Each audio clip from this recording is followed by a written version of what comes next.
Well, thanks a lot. Thanks for having me, and thanks to Caterpillar for the sponsorship.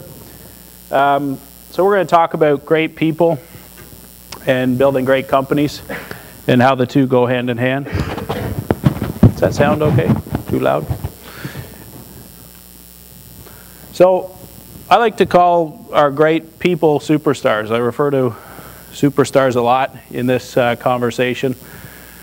So what is a superstar? I think everybody has their own version or their own idea, but I think all of us as business owners or managers would agree that a superstar is probably somebody that makes your life easier on a number of levels. People that can get the work done, people that are motivated, and ultimately people that are as interested in your business success as you are. So that's basically what a superstar is, and I'm going to talk about the details or the in and out of superstars as we go. So I think a lot of times people struggle finding these superstars or these great people because they're afraid they'll leave once they have the information, or they're afraid of paying them enough, or they say they just don't know how to find those people. A lot of times people aren't too sure if they can afford to pay people more than they do. And I think as a result, sometimes we kind of relive our same problems day after day because we kind of limit our capability to find these excellent people that I'm referring to as superstars. So how do we assess their value, or how do we pay these people? Oftentimes, as I'm talking, and I in the past didn't get to the money so quick, but people would right away say, well, how do I afford to pay these people? And I think before we go much further, just think about if you had people that could do what you do, who could follow systems, people that could run your business with the same integrity and the same interest in the business success, think of what they'd be worth. So their production capability, whether they're managing work or selling work, what size of a crew maybe they'd be able to lead in the field, how many people they can manage, their own technical diversity, what they'd be capable of doing, maybe even things that you're not capable of doing, new skills that would allow your company to move to a different level. Always consider their family commitments. We've had lots of people come and work in our company that told us that they were able to work these astronomical hours, and they even sort of bite off more than they can chew for themselves, and after a while they burn out because of family commitments or the lack of following through on family commitments. So I think it's important to consider that when you're filling some of your key positions. Oop. So I think it's also important to understand your average crew wage and the people that they manage. One concept that I teach a lot of times in our business management workshops is the concept of the average crew wage. If you had your choice between having a crew of people that all kind of make the same with the same skill sets, maybe you have 4 people that make $15 an hour out doing a job, or you had your choice of one guy that made a little more, $25 to $30 an hour, and underpay the other people a little bit, which crew would end up being more productive? In most cases, that highly paid person is going to leverage those other people to get the work done more efficiently. You get better people to manage your newer or your less experienced people that way. So understanding average crew wage and putting it to work for you allows you to attract and retain these superstars, or move people up through your company with a little more financial incentive. So what's the nature of the work? What kind of incentive programs can you put in place to really motivate these superstars? And something I call is the entrepreneurial advantage. What have you put in place so that they have that same entrepreneurial spirit that you do? Because I think a lot of times as small business owners we get frustrated when the whole team doesn't have the same motivation. But what did you really do, or what have you in place to motivate everybody on your team to feel the same way you do each day when you jump out of bed. So this is a model improvement cycle. I definitely try to do this each and every day in my own business, and we have some tools in place to force us to do this. And I think the systems that you adapt in your own company should always ensure that you're forcing your team to plan their work, then to execute or do, and definitely an assessment phase. And I think in most cases the assessment comes in the form of job costing.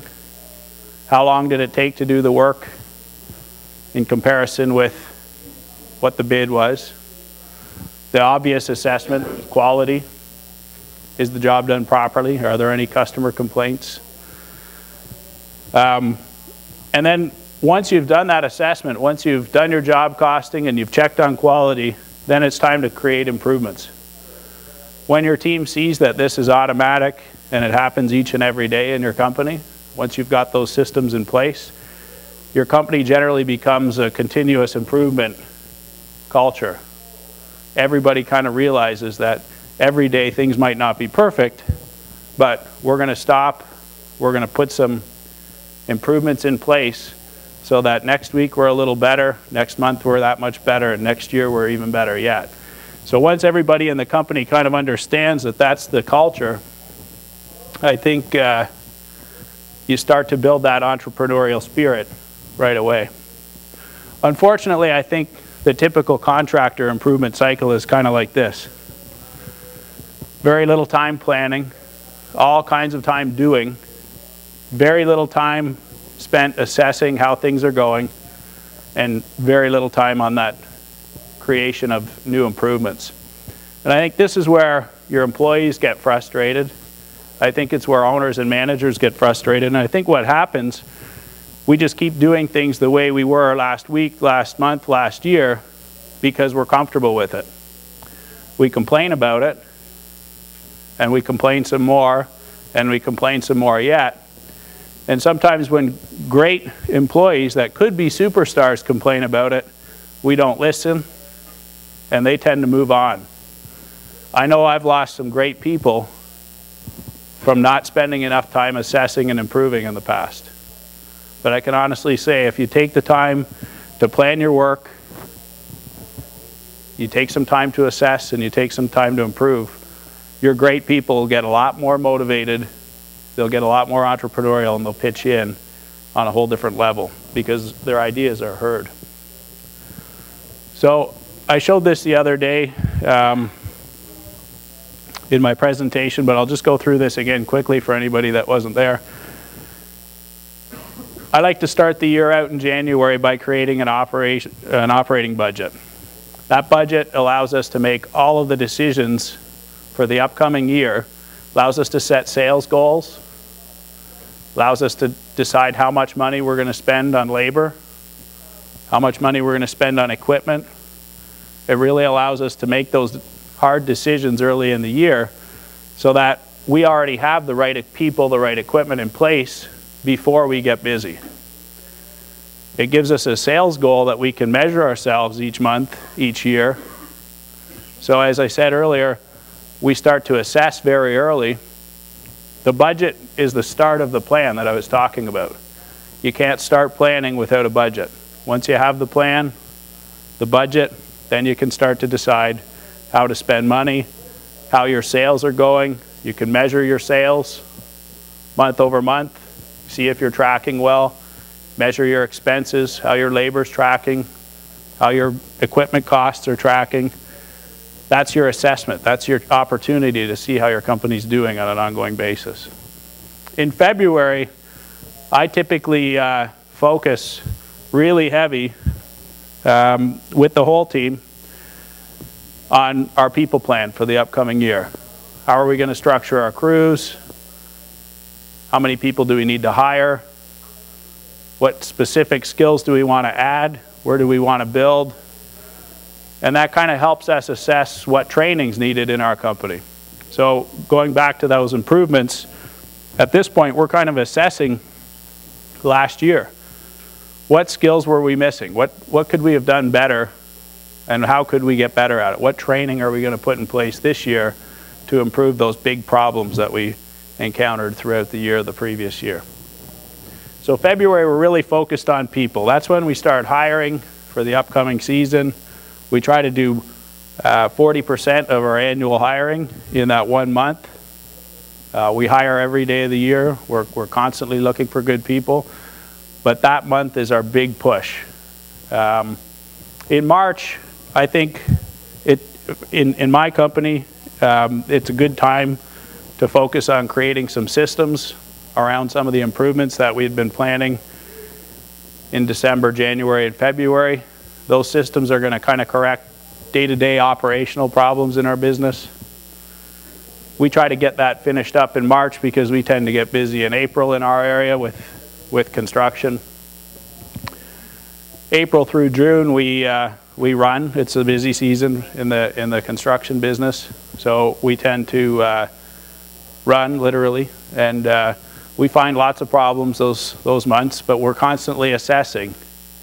And that heavy assessment we find in July, we try to look back at the last 3 months and say, where are major holes? What's really not working in our business? What could we really get better at? What's going to sort of slow the bleeding? And we put those new improvements in place, do a little bit more training, and then by the fall, we tend to run a lot smoother. I try to set our sales goal target for October sometime, October 15th ideally. If we can hit our sales goal October 15th, then we've got a few more months to make some extra profit. If we've hit our break even, then we've got some opportunity to make some extra profit. If things didn't go well on the sales side, we have a few months to make up. So by running smooth in the fall like that, ideally we've kind of worked the bugs out. Gives us some time to plan for our snow operations, really focus on the upcoming season. And then in December, the snow operation's back underway. Things have kind of cooled down a little bit, and we start to plan and strategize for that upcoming year. So I think the ideal scenario, if you want to start creating this planning organization to really have your employees embrace that entrepreneurial spirit, is to involve them in a lot of the items that I'm showing here. The plan for profit, I think, is a pretty important feature. That's your budget. Without a budget, the decisions are just about impossible. I think that's where a lot of the stress comes from in a lot of our businesses. You know you need a piece of equipment, but you're kind of stressed out about it. I always laugh about the first few years in business. I started my business with my wife, and I would always want another piece of equipment. And she thought it was just because I liked equipment, and might have been partially true. But when we really started to run the business from a budget, the conversations were different. We'd be sitting around the kitchen table still, the business was growing, but we'd be looking at the budget saying, yeah, it makes sense, we can afford it. And the stress was just instantly removed from the situation. The confidence was there. When I was signing for a lease or signing a loan, I was completely confident in what I was doing. There was no stress involved. Once you have a budget, you can price a job. An interesting thing, I've kind of listened in on some estimating discussions. I sat at a table this morning where they were talking about estimating. I've listened to some conversations on the floor, and I really noticed that when people think about estimating, they think about quantity takeoffs. How big is the area? How many inches of snow am I going to get? How much salt am I going to use? That is estimating in the quantity takeoff.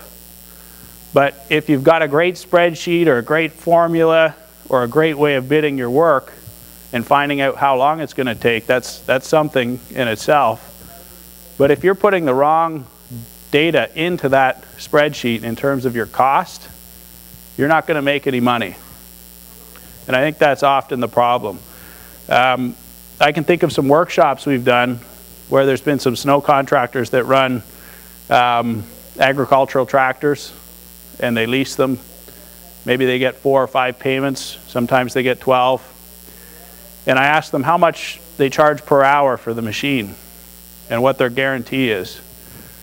And the guarantee often barely covers the cost of the payments. And there's plenty of years where they don't get much more than that out of it. But when they just plug in $150 an hour, it looks good.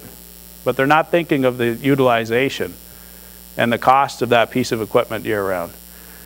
It's very important to make sure that your markups that you're putting into your estimating system reflect your actual overhead, the utilization on that piece of equipment that you're going to use, and a true profit margin. If the machine works 100 hours at $150 an hour, there's no profit.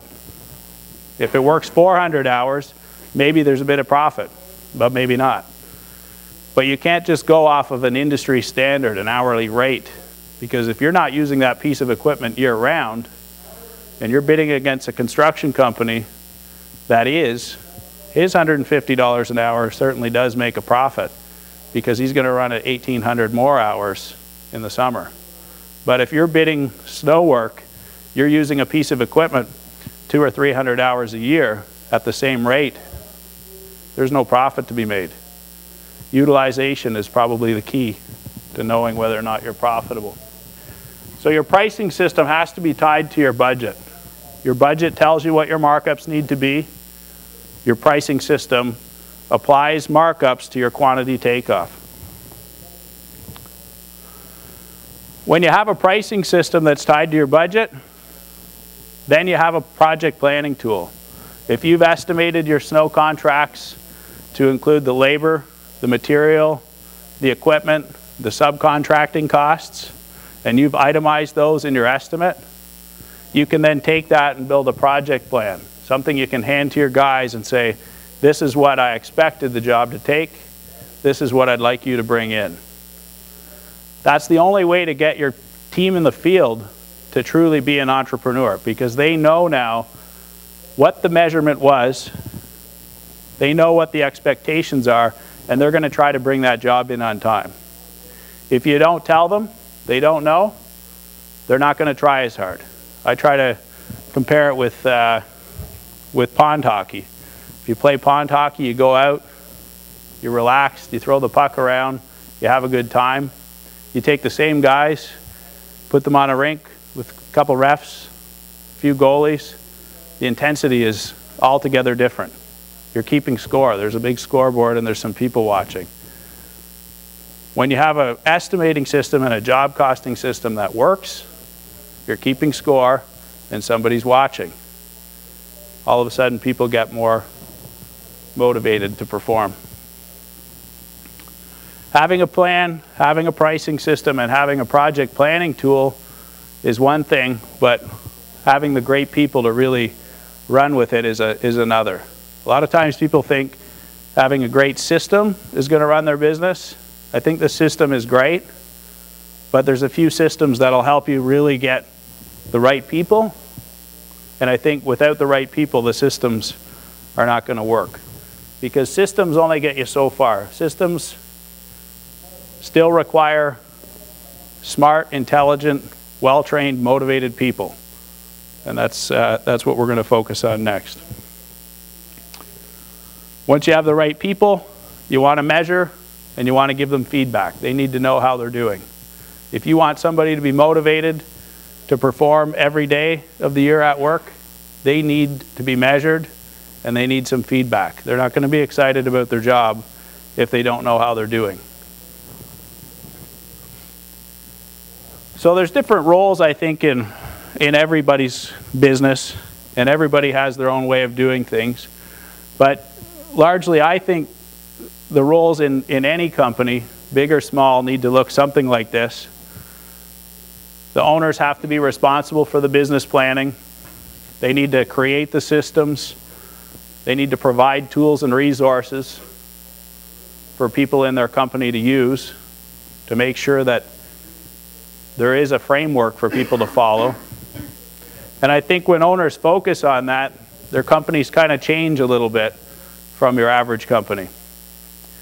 There is a framework. So the next layer down, the supervisors have something in their hands to implement in their businesses.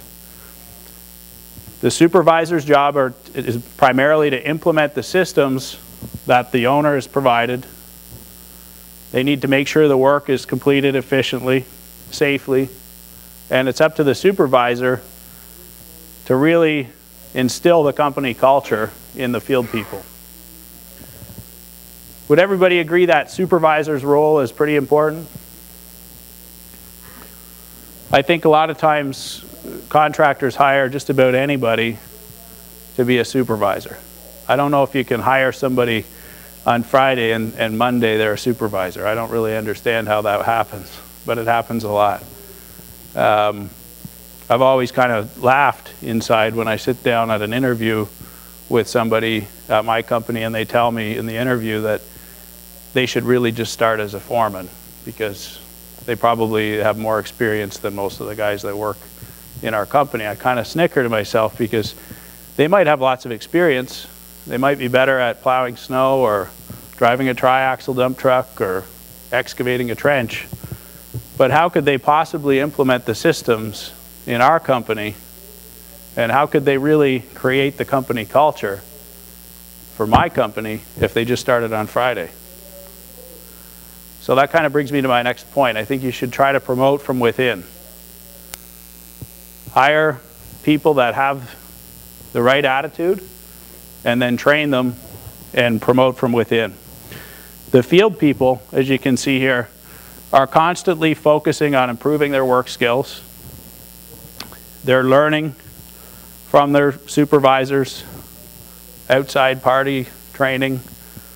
We use online training a lot. Their job is to understand the process, follow the work plans, and get the work done on time, and follow the supervisor's instructions. As they get better at that, they move up throughout the rank and become a supervisor.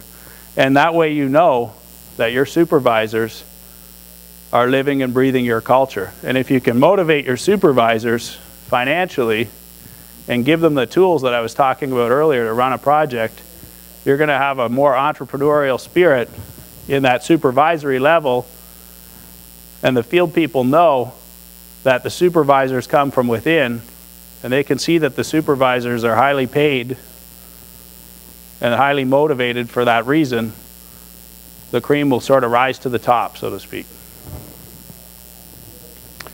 So often when I say budget, people kind of think about the word budget and don't really have a clear snapshot of what that might mean. And I think it's easy to get confused about budgeting because our tax accountants sometimes confuse the issue. A budget is a snapshot of the upcoming year.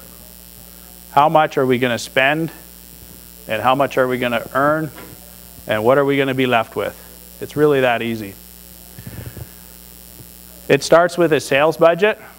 How much did we do in sales last year? What are we going to do in this upcoming year?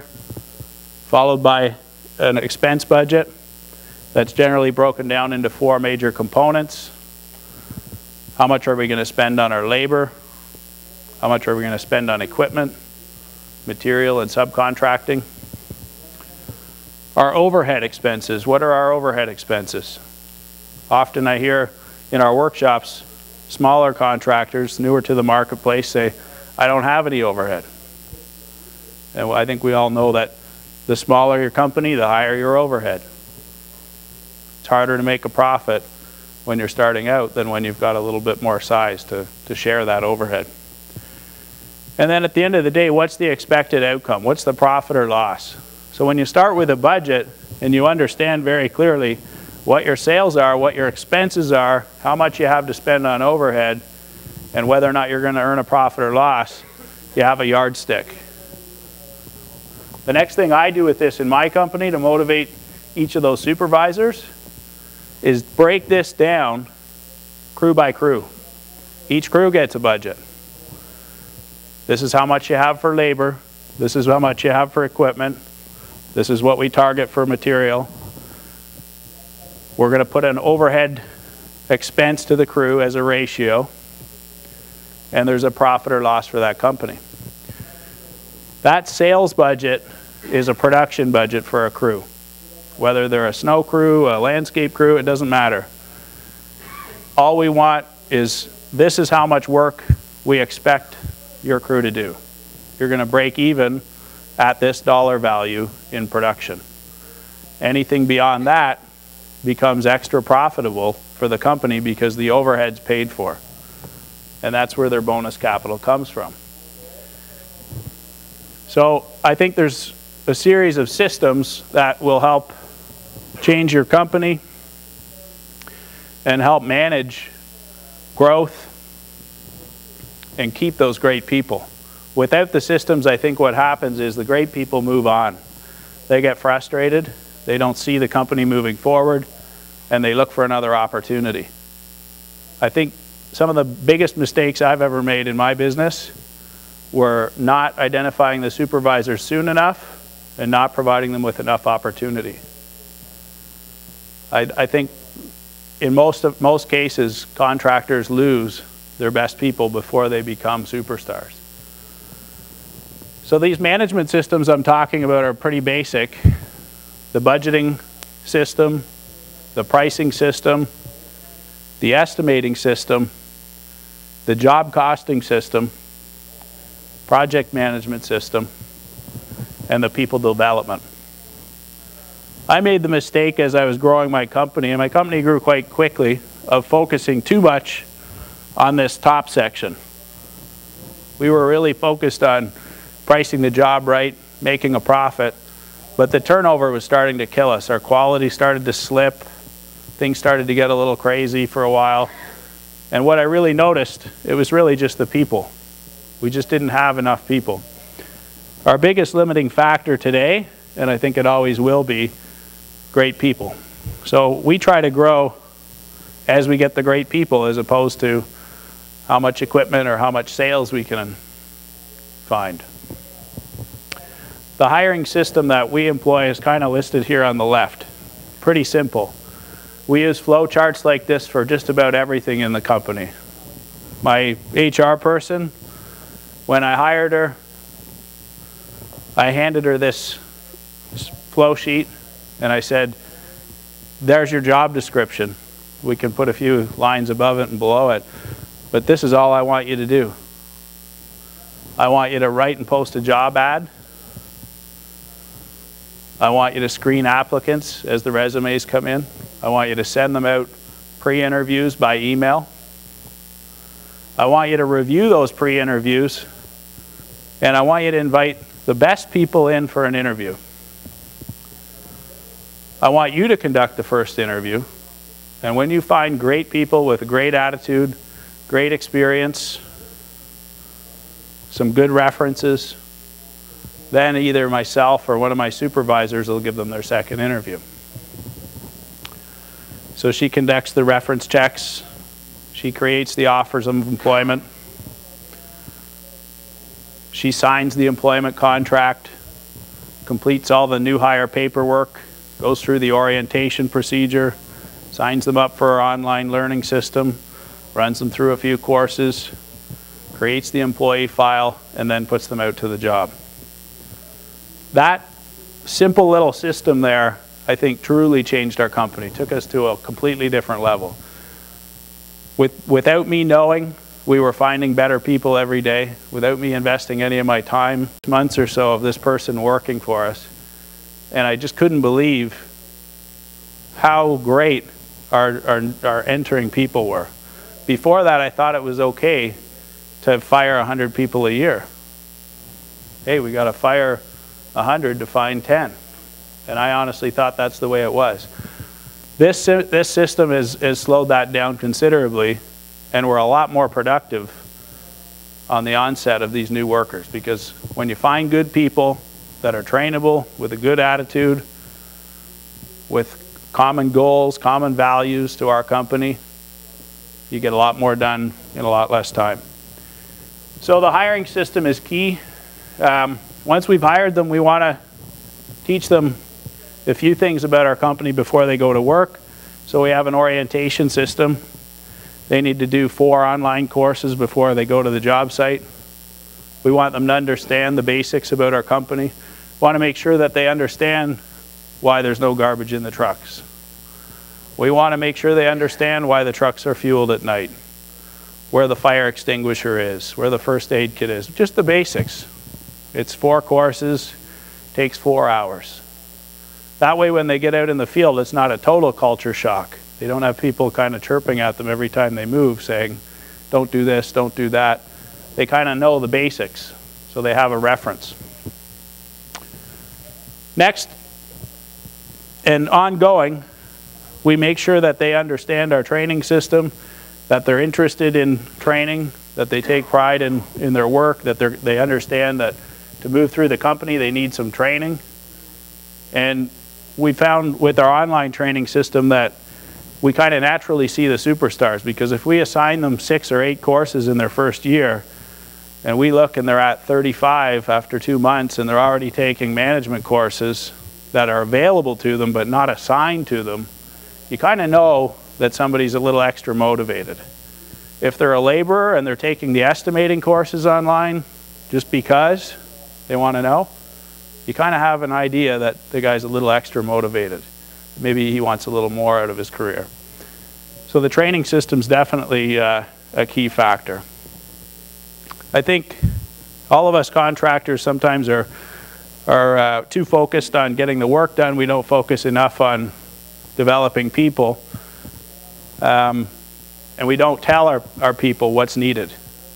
So we built a career development system where we do performance reviews regularly and really coach people on what the next step is. How are you going to move through the company? What's it going to take to become a supervisor? What's next? That's their opportunity to tell us what they'd like to do, and then we can measure that throughout the year. That's our assessment. So just like that planning wheel off the start, this is the opportunity to assess everybody in the company, create some improvements, and set them loose again. The incentive program I'm going to talk about in a little bit more depth, but I think there always needs to be a little bit of an incentive program. Ours, we kind of weight a little bit heavier. I'm not saying everybody needs to do it that way, but I believe the incentive program is a key factor in creating a more entrepreneurial environment. So without a plan, there really isn't any framework for decisions. Your employees are out in the field, they're trying to do their job. They really don't have a good, strong plan in their hand, so they improvise. And they're going to be right sometimes, but they're going to be wrong a lot. And they can't read your mind. And I know I've made this mistake way too many times.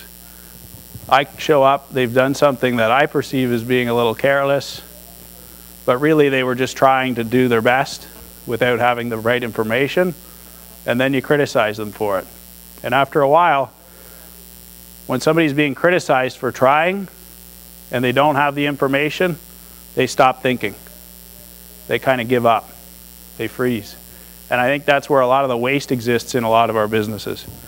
I struggle with that one every day. But when somebody makes a decision, maybe it wasn't the right decision, the first thing I think of is, well, did they have the information they should have had? And if the answer is no, then maybe his improvisation, wrong or right, wasn't so bad, because at least he tried. So without that framework for decisions, you tend to struggle with production. There's a lot of waste. Most contractors actually only bill out 60 to 64% of their man hours. That's a huge waste. 60 to 64%. Think about that.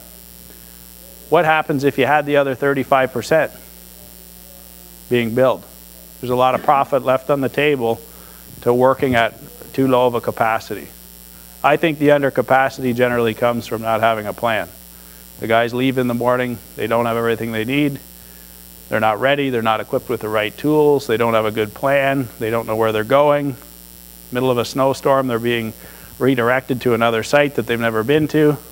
They pull over, they look at a map for 10, 15 minutes, they get lost twice, they show up an hour later, then they're there to plow a lot that they never seen. Can't even see the curbs, just looks like a nice big field. So without that plan, you struggle in production. The owners and managers tend to start firefighting. Everything's kind of reactive. What are we going to do? How are we going to kind of get over this? And while you're firefighting, you're not planning. So the cycle continues. Your results are poor, and I guess that's why the average contractor makes less than 1% profit. And what tends to happen with these poor results is people think they just need to grow a little and it'll all get better. And I think often that's the biggest mistake. I think sometimes we need to spend less in our businesses. We need to focus on efficiency to increase our profits before we grow. When you have that plan for profit, you can find good people, you have good equipment, good systems. You can almost always beat your competition on price because you're so productive. You can get more work done in less time. You have less downtime with your equipment. You have better employees that are more motivated to get the work done. When you've got that entrepreneurial advantage, you can almost always beat your competition on productivity. So even though your hourly rates may be close, if you can get the work done in less time, and if you can reduce your costs because there's less waste, you can almost always beat your competition on productivity instead of raw price. When you can beat your competition that way, you tend to have more time to sell. Your profits are able to increase easier because the waste isn't there. You're operating at full capacity. And with more profits, I've found it's much easier to create the improvements in your company, continuously improve, attract better people, and invest in other great people to help you do the same. The definition of insanity is doing the same thing over and over again and expecting different results. If you don't take time to assess your business, if you don't create the improvements, then you're just going to kind of do the same thing over again.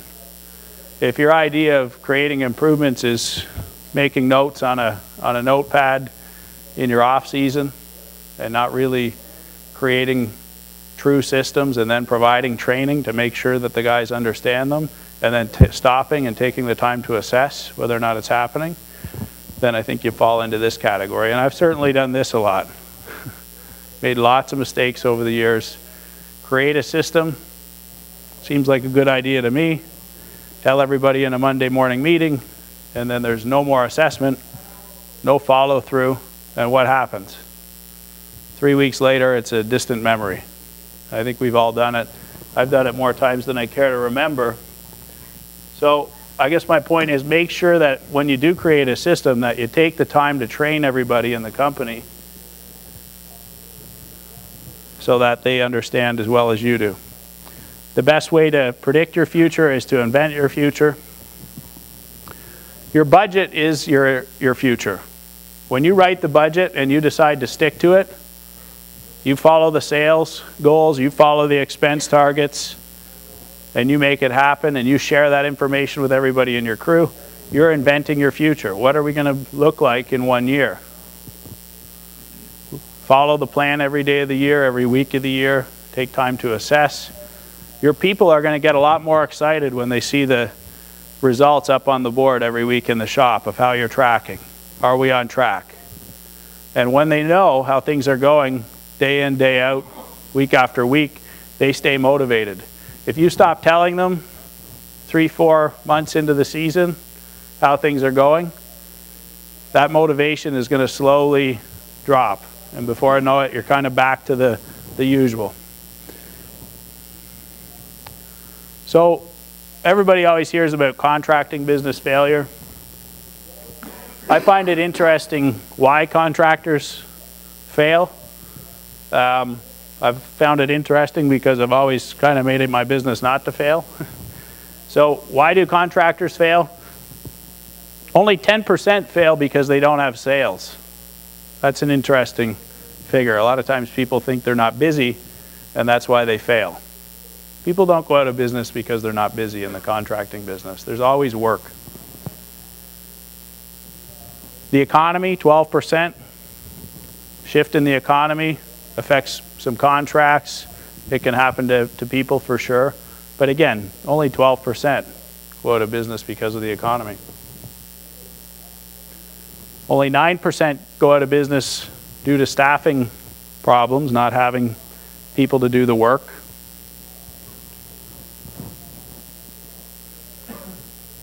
Almost 70% go out of business because they're poorly managed. All those people are out in the field doing their work ineffectively, hordes of waste, jobs aren't priced properly, equipment's not being maintained, customers aren't happy. All those situations are really a result of poor management. And I think sometimes it's hard for us as contractors to admit that, but almost every problem that exists in our businesses, I think, starts with the owner, starts with the managers. So small businesses who plan, I find this interesting. Only 10% of contractors plan in general, only 10%. Small businesses that actually write and follow a plan, 1%. I find that amazing that it's only 1%. I've looked at a few different sources and they all kind of come up with the same number. Small businesses that last more than 4 years, 37% get past that 4-year mark. The other 63% go out of business.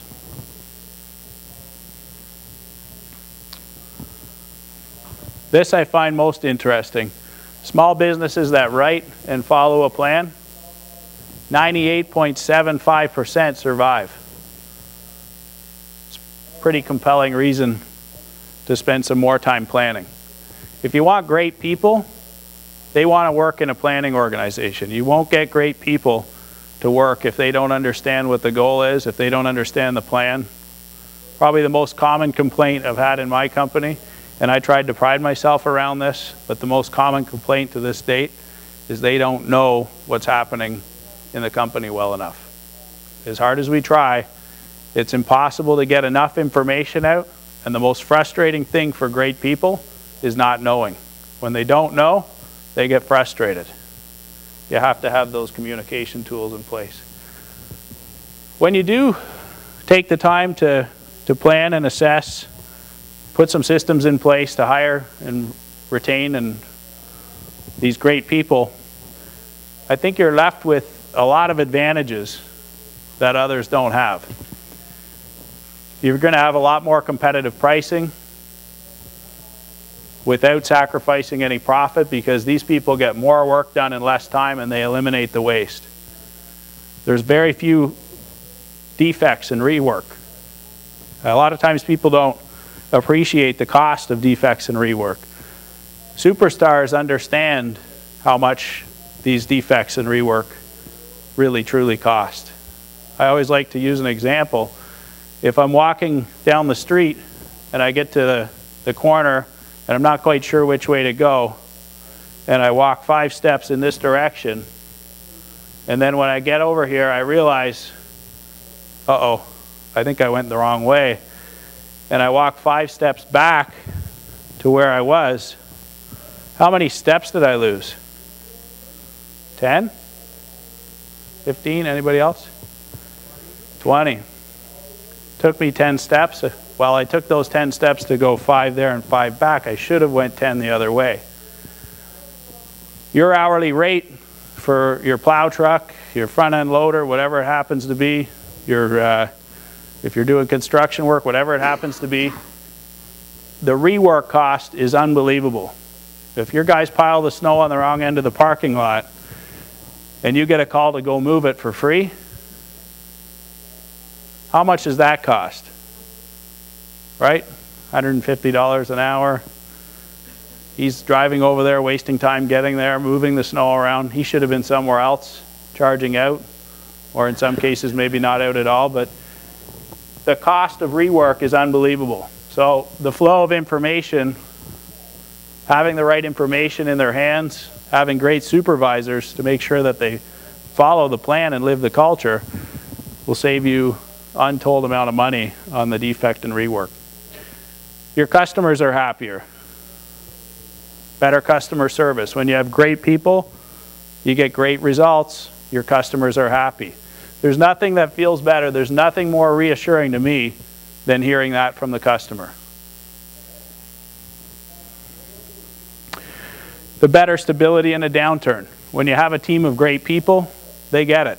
They understand the financial side of the company. They understand how important it is to reach that sales goal to break even. You've got a group of entrepreneurs working side by side in that scenario. When there's a downturn, you can pretty well count on those people pulling together to get you by. When you have a group of people that don't understand the business, that don't understand the goals, that don't have any communication tools, and you get hit with a downturn, look out. Because I think if you're already operating at 60% efficiency and something like that takes place, it's a tough climate.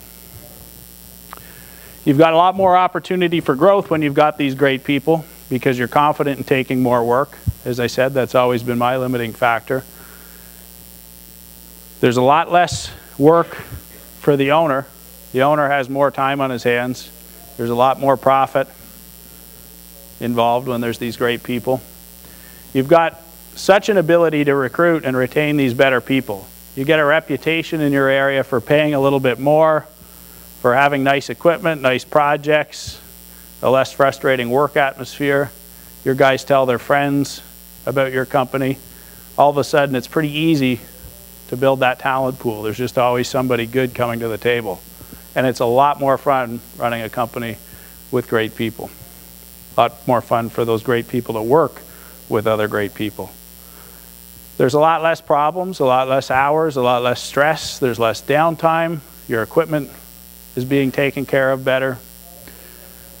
Problems surface to the top a lot faster when you've got these entrepreneurs. When there's a problem, they tell you right away. Or better yet, they deal with it right away. Because it's costing them money as well. It boosts your culture. Your training and development kind of takes a life of its own. These people want to move forward in your company. And you're definitely capable of performing more complex projects. Few things that you want to make sure that you're involving your people in your planning process. Make sure that people understand the hours. Even in the snow business, make sure that they understand how long you think the job should take. I think it is comical to think that contractors don't want to tell their guys the hours. And when I ask in the workshops that we do, why don't you want to share the hours? And they say, well, then they'd almost always take that long to do the job. But I don't know about you guys, but without telling them, there's not very often that they get the job done faster.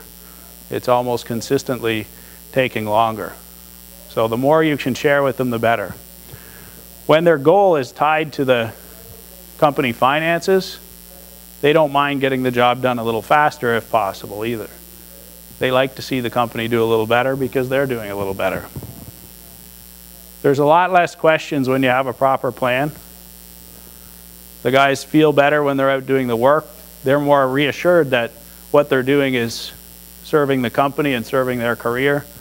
They know when they're successful. They know when they're winning, when they're losing. Your equipment coordination, your material coordination, everything becomes easier when you leave the yard with a proper bill of material in your hand. Everybody has more fun when they know what they're going out to do. Everybody in the company becomes a planner when you hand out a proper plan, because what tends to happen, they poke the holes in the plan before they get to work. When you give them the plan when they get to work, what happens? They look at the plan, they kind of stew a little bit, they get a little confused, they get a little upset. They've already forgotten some tools, they don't have the material they need. There's too many frustrations for them to kind of get over, so the job has already got a frustrating feeling. They get out there and they're frustrated before they get started. In its most basic form, your project plans need to really cover the who, what, why, where, and when for whatever project it is. If you're going to build a snow route binder and it doesn't answer every one of those questions, what do I need to do my work? What equipment was planned? How many of us are going to do this job? How do I get there? Where's my salt refill facility? Who's my support? Who's on my adjacent route? What's the customer contact emergency number? If they don't have this basic information and something goes wrong, they start to lose faith in the company they work for pretty quick. The estimate is the foundation for keeping score. Make sure they have the estimate in their hand. You don't have to put the pricing on it, but make sure that they have that in their hand so they can keep score. Job costing, a lot of times people think they're job costing and they aren't. Sometimes they're not job costing, they don't understand why. I remember the first few years in business, I kept sort of looking for this silver bullet for job costing. What would be the fastest, easiest way to make that happen? It's pretty simple in theory, but I think a lot of times we don't do it very well as contractors. Without costing, your crews generally don't have enough feedback to know how they're doing. It's one thing to give them the estimate, but if they're on a job for 6 months doing the snow, they can't keep track of all the hours they've worked. They can kind of keep track each night, but it's important to give them some feedback. How are we doing? Give them a monthly feedback, give them a weekly, give them a seasonal. Make sure they get that feedback. If they're not keeping score, they can't sort of pick it up. They don't know where they're making a mistake. In our company, salt on the first few storms with new operators is usually a pretty scary proposition. We teach them how to calibrate, but inevitably those first few storms we're putting down way too much salt. If we didn't correct it, if we didn't watch it and cost each storm and give that feedback back to those operators, they'd keep doing that all year. It's important that you're measuring each crew's time, material, and equipment usage and giving them that feedback so that you can bring the job in on budget.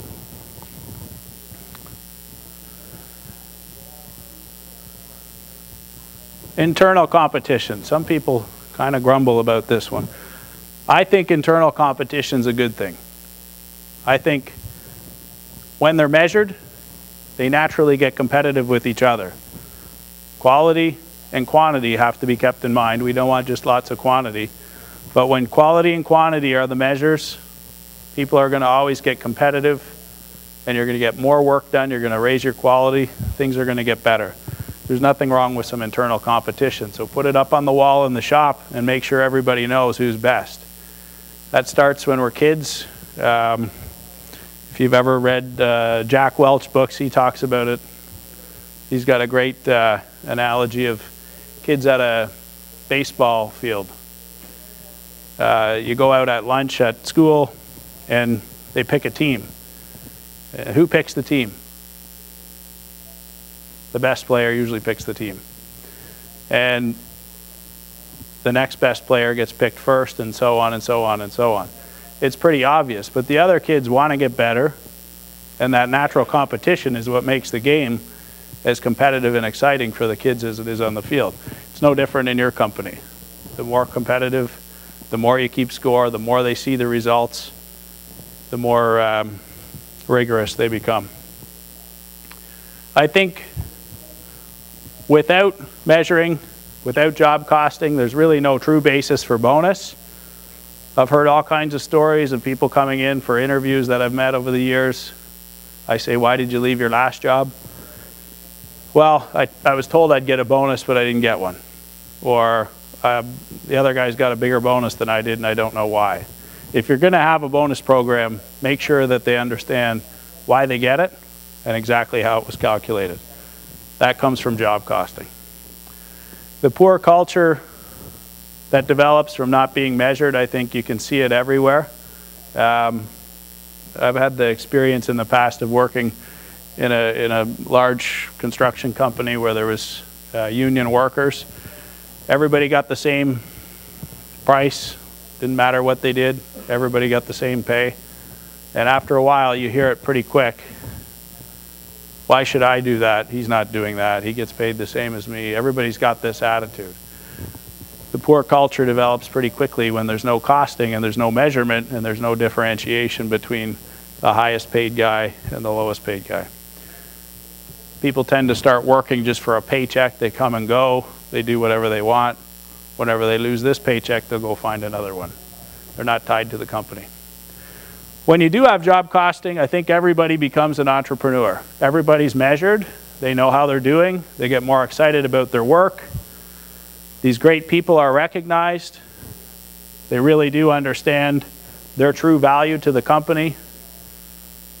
They get excited about being recognized. They stay longer. They work harder. They eliminate waste. And they really do their best to help move the company forward. So I talked a little bit about rewards and bonus tracking, and a question that usually comes up fairly quickly after these presentations is, how do you create a bonus program? So I'll run through it here. This example is a $6 million sales goal. Sales goal resets itself once a year. We like to use January. We've set the sales goal for October here. You can see we want to hit our sales goal nice and early. Once we've hit that sales goal, we've paid our overhead off. Our overhead's covered. We've done our work on time. We've hit the sales goal. We've paid our overhead. And what used to be overhead, in most companies it ranges between 20 and 40%. It becomes super profit. If you're making a 10% net profit and you've hit your sales goal and you've paid your overhead for the year, for the rest of the year, what used to be overhead is added profit. That's your opportunity to get this super profit. And in my company, that's where the bonus comes from. There's no bonus until we hit the sales goal and we get to the super profit. If we can hit it in October the way we've planned, then we've still got a few months to really hammer down and get to that profit. So if it was 10% net profit all year and you had a 20% overhead, now you're making 30% net on all those sales after October 1st, October 15th, or whenever you happen to hit it. I think you'd be surprised at how fast that bar starts to slide back into September when the guys understand this one. They'll work a little later. On Friday afternoon when something's not quite finished, they're going to push to get it finished because Monday's another day. How much does it cost when they go back out and waste Monday to do 3 hours work they could have done on Friday? A lot, if you take that 5-step scenario that I was talking about. Once people start to realize that, they kind of join in the entrepreneurial spirit to achieve that super profit. So beating your sales goals, just to kind of go over this once more quickly. I like to shoot for October 15th at the latest.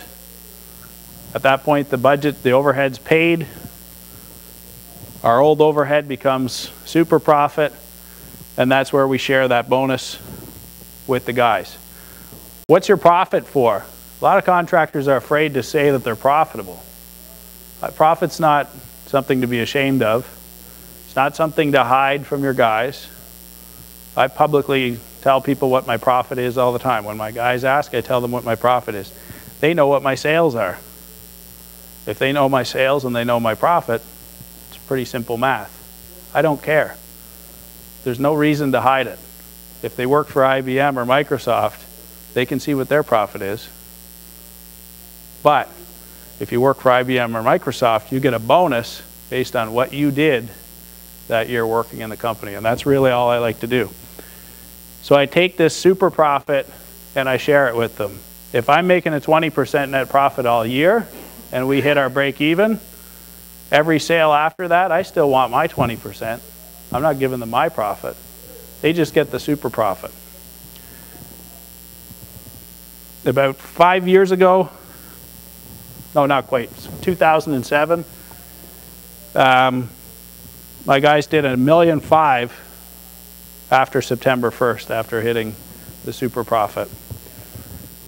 And our overhead at the time was around 25%. So you can imagine how nice it is to see a pool of money like that to divide up between the guys. Who gets the money? I think the superstars get 50% of your bonus money. That's where you get guys that make $50 an hour or more. Maybe their paycheck is $30 an hour, maybe it's $25. But when they get a bonus at the end of the year for what would be equal to $15 an hour worked, they get pretty excited the next year. And you see that timeline kind of shrink. And the best part about it is, if we've grown our sales by $1.5 million this year, then guess what? The goal next year starts there. And they got to crank it up a little further. And you'll see year in and year out that happen. And then we took our company with the same number of employees. We were doing $3.5 million in sales when we started this. We did $7 million in sales a few years later with the same number of employees and the same number of man hours. Think of the impact that made on the per hour revenue. Why did that happen? Because every guy in the company was an entrepreneur. He understood that he was getting paid like a business owner. And then when the tire's flat on the truck, or the garbage is left in the pickups, or whatever happens, they look at it like you look at it. They look at all that as a waste. It bugs them to see the tire get flattened on the truck, because that sets us back a little bit. So you get that team feeling. But profit isn't something to hide. What's profit for? I think you should teach your people. It's bonus capital, the super profit that is, but that core 20% or 10% or whatever you operate on is return on investment for the owner. Allows you to sharpen your pricing in some situations if the economy's tough. And it's going to give you some growth capital to move the company forward. Don't hide it. Just teach the guys what the bonus is, how they get it, and then make sure they understand what the profit's for. And don't hide the fact that there's return on investment for the owner. I think they'd have a lot more respect for us as business owners if we were honest enough to say that we were profitable. Guys don't like hearing that we're never making any money when you're buying new pickup trucks and moving into a bigger house. There's no point lying about it.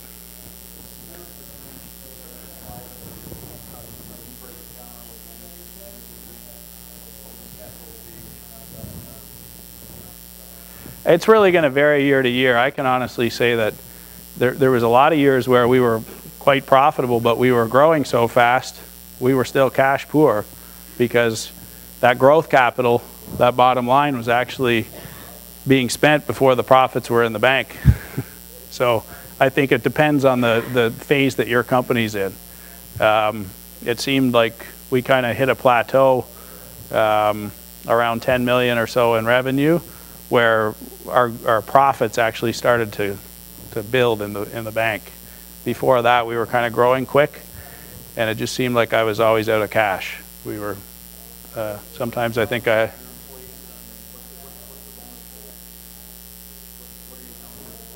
the super profit. So what used to be overhead becomes the bonus capital. So if your target on your budget for the year is a 10% net profit, and your overhead was 20% all year, if you've hit your goal and you've done all the work on time and on budget, and you haven't gone over on any of your expense budgets, then that 20% becomes the bonus capital. So if they did another $500,000 in revenue, there's $100,000 to be shared. I take the 50% of it and give it to the supervisors. The other 50% gets shared among the other people.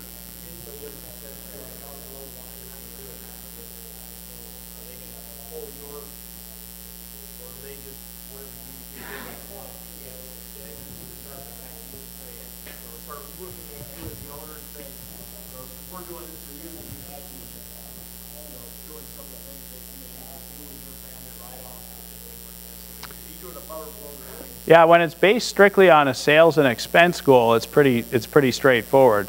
They don't see a breakdown of our overhead spending. So if I have $50,000 a year in travel, that's budgeted at the start of the year. So we're not going to argue about it at the end of the year. But I get your point. If they see you buy a new pickup truck mid-year and then they say, well, geez, we weren't profitable over the new pickup. And I think that's the argument that most people have around bonuses. But what I'm saying is, if you follow your expense goals and you follow your budget, it's pretty clear for everybody throughout the year how things are tracking. And those personal write-offs that you might be referring to are already built in at the start of the year in the budget, buried into overhead. Because our guys don't get a list of the overhead. They don't know what I get paid personally. They just have a percentage assigned to their crew. So they know if they're a $2 million crew, they have $420,000 worth of overhead. Maybe 20 of that is paying for my vacation, but that's none of their business.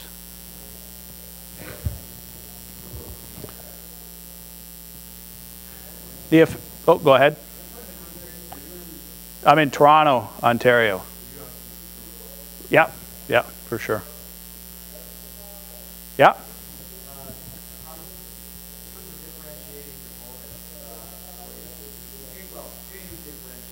Definitely.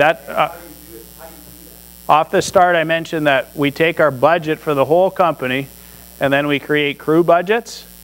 The differentiation in the size of the bonus is based on each crew.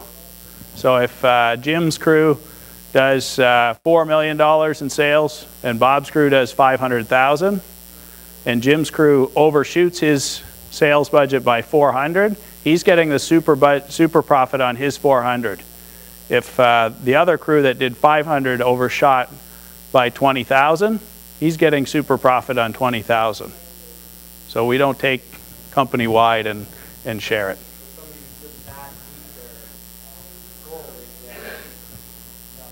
Yeah. That's where you get that internal competition, and that's where you get that entrepreneurial spirit. That's why one guy will come into the yard every night at 9 o'clock and still power wash his truck, and the other guy will go home at 5. That's the difference between being an employee and an entrepreneur. They don't really have a lot of control over sales. They're handed projects. We've been fortunate. We've usually had more work than people. So. Assuming that every job was bid the same. Yeah. Well, we have an estimating program that makes it pretty much cookie cutter, and before we take it out to the client, we pass it by the crew.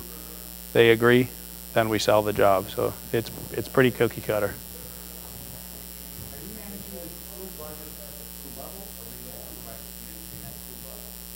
The office manages the budget and updates the supervisor.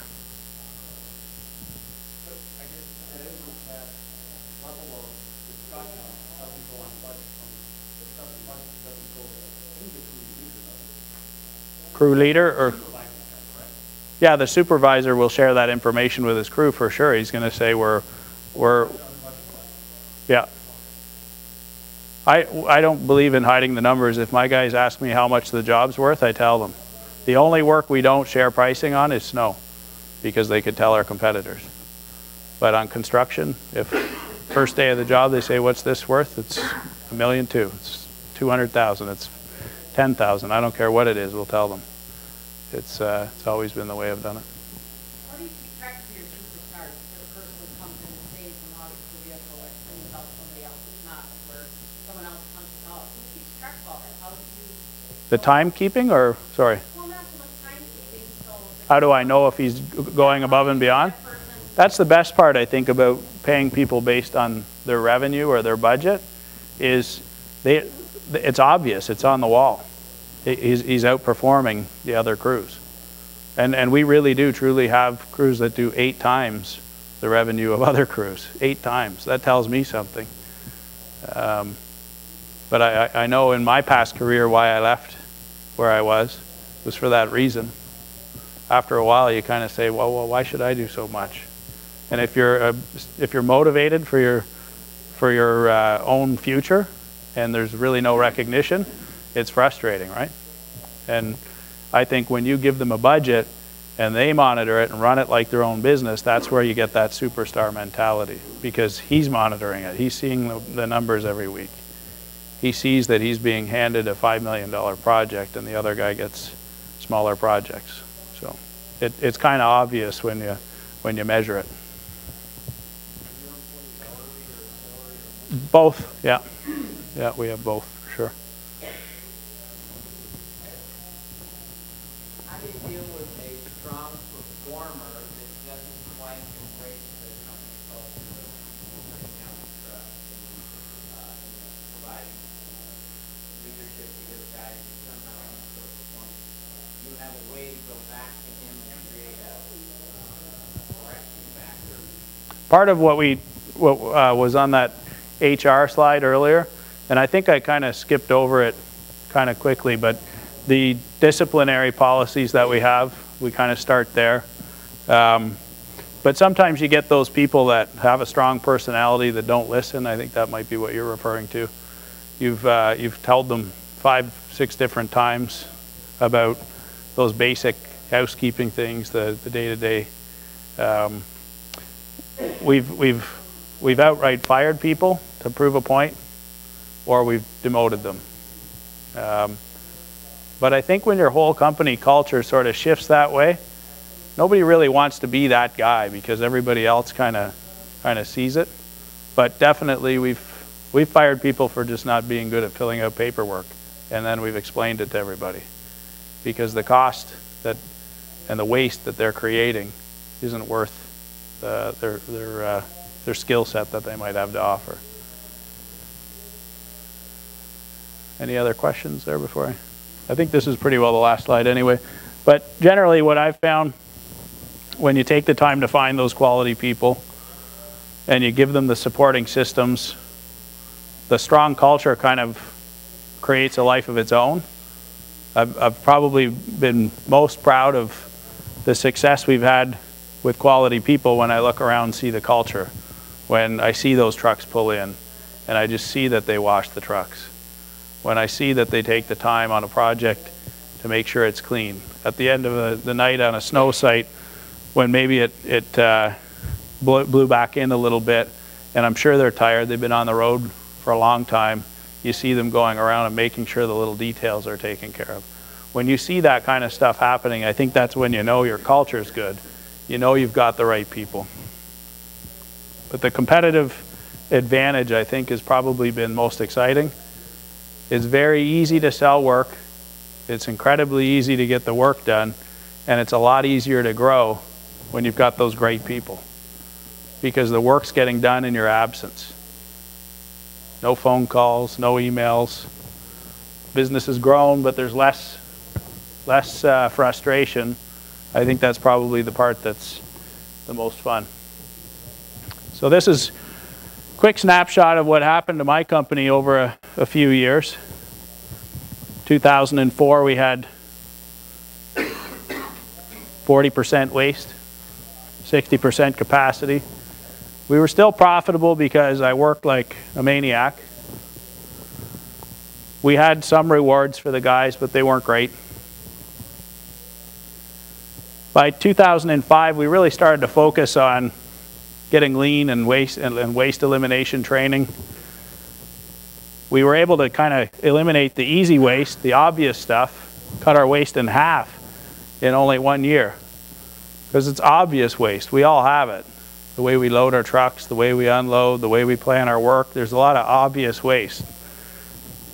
So that put our potential to earn up by 20%, because we're charging 20% more of our hours that we have available. So our profits jump, our rewards climb, and at that point people start to like working a little bit more in the company. It's a little more exciting. I certainly found myself getting a little more motivated. Here I might have been asking more often than not, why am I doing this? By 2006, the waste was down to 90%, or sorry, down to 10%, which had our capacity at 90%. Our profits are up, our rewards are really up, and then you've got momentum. And at that point, I don't think you can turn a company around the other way once you get that happening. And by 2007, our waste dropped a little bit more yet. I thought here I publicly said we'd never get below 10% waste, and I can tell you now, last year we ran at 97% efficiency, so only 3% of our hours weren't billed. So it is possible to keep shaving that off. Where does all that come from? Where is all that waste?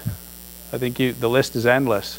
A lot of it's just in the paperwork and the planning, because everything else kind of comes after that. By 2007, though, at 94% efficiency, the rewards were higher. You've got great people, you're able to attract good people. It's easy to sell your work because you can get the work done better, faster, and cheaper than your competitors. Your operating costs are lower because your equipment's better maintained. You can afford to buy better equipment. You can sell better contracts. You can afford to spend money on marketing. You can afford to spend more money on HR people. That's about the time when I really started to focus on that. You can afford to hire and retain great people that really help move your cause forward and share in the profits. And that's it. So, any other questions?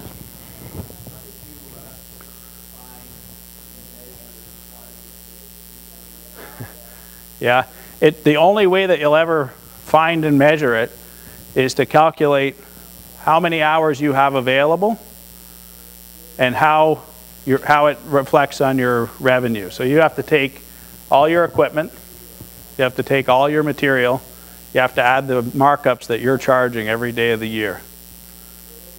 That's a static number. So if you spend $200,000 on material and you're marking it up 10%, that's one number. Then you do the same for your labor, same for your subs. Put all your markups on it. Whatever's left is what you sold in labor. Divide that by the number of hours that you paid out in the year, if you work a 30,000 hour year, and whatever that percentage is your current capacity. We have a calculator on our software that does this automatically, so we know every day of the year, and we post that on the wall. We're operating at 93%, 94%, 97%. That's what gets the guys excited. But if you send me an email, I'll send you an Excel calculator that'll do that for you if you want. Any other questions? Online training you mentioned as part of their orientation. What is that? We have 85 courses basically that we built to help train everybody in the company. They start with basic safety training, basic orientation. Then it moves into lean training, teaches them about waste elimination and continuous improvement. There's 40 health and safety courses that relate to different parts of the business, defensive driving, snowplow operator training, paperwork for snowplow operators, courses on how to budget, how to manage your finances, how to sell, sales training, estimating training. There's 85 different topics within 7 curriculums. At our peak, 140, about 85 full-time year-round.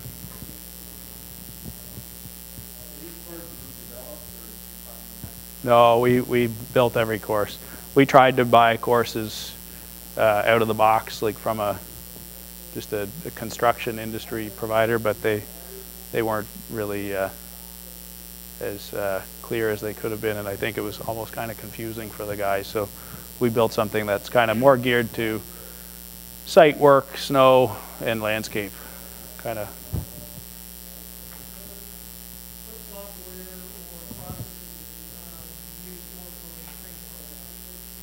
Well, we built it ourselves. Yeah. No, it's a.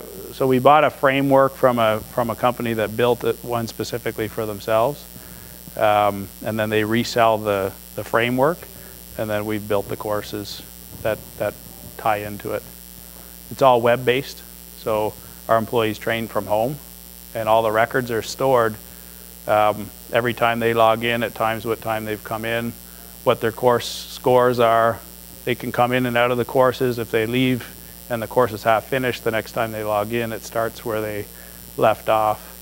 Then we get we have a report that shows the current training completed by every employee with details and company-wide what percentage is finished. It emails reminders if people aren't doing their training to both them and to the HR person. It's really automated. Oh, we do classroom training all the time. Yeah, for sure. Yeah. Any other questions? Great. Well, thanks a lot.